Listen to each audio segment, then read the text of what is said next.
Bonsoir à toutes et tous, c'est Frédéric Lordon. La police assassine dans les quartiers. Justice pour Naël. La police éborgne et mutile dans les manifs. La police ou la gendarmerie, c'est pareil, laisse Serge quasi mort à Sainte-Soline. Le ministre de la police dissout les soulèvements de la terre. Jour après jour, la nature de ce régime se précise. Nous sommes ici pour défendre les soulèvements de la terre, au moment où il se produit un soulèvement dans les banlieues. Comment ne pas nous sentir écartelés entre ces deux nécessités d'égale importance? En réalité, ce télescopage est lourd de sens. Il livre la vérité d'une entreprise de domination totale, où toute opposition sera impitoyablement réduite.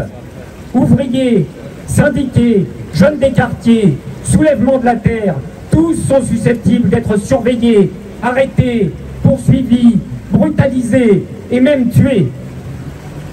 En fait, non, nous n'avons pas à nous sentir écartelés ce soir, car nous parlons d'une seule et même chose, d'un unique projet d'asservissement général. Le macronisme veut la soumission complète des salariés, l'état d'exception permanent dans les banlieues et le permis de saccager la terre sans limite. Ces gens sont prêts à tout. Si nous sommes réunis ce soir pour les soulèvements de la terre, au milieu de tous ces événements, c'est parce que les soulèvements nous montrent à quelle échelle le mépris des vies humaines est prêt à aller. C'est que là aussi un crime est en cours. C'est sans doute un crime d'un genre spécial, un écocide. Contre qui ce crime est-il commis? Contre notre habitat. Mais qui est le nous de notre habitat? C'est l'ensemble de ceux qui y habitent.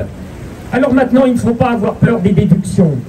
L'écocide, crime contre l'habitat humain, est un crime contre les humains qui y habitent. Or, un crime contre tous les humains, c'est un crime contre l'humanité. Et les animaux?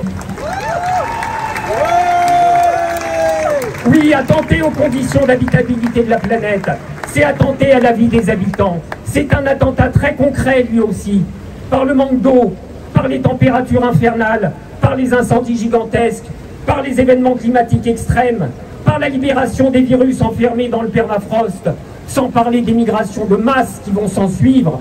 Des gens vont mourir, meurent déjà. Mais nous sommes dirigés par des insensés qui nous conduisent au désastre et qui ont décidé qu'ils n'écouteraient plus rien, ni personne. Quels moyens nous reste-t-il de nous sauver, sinon ceux des soulèvements de la terre? Bravo. Oui.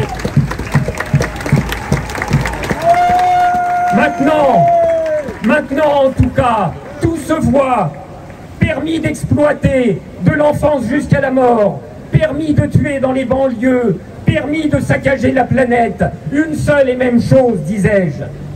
Mais si c'est une seule et même chose, alors un seul et même soulèvement.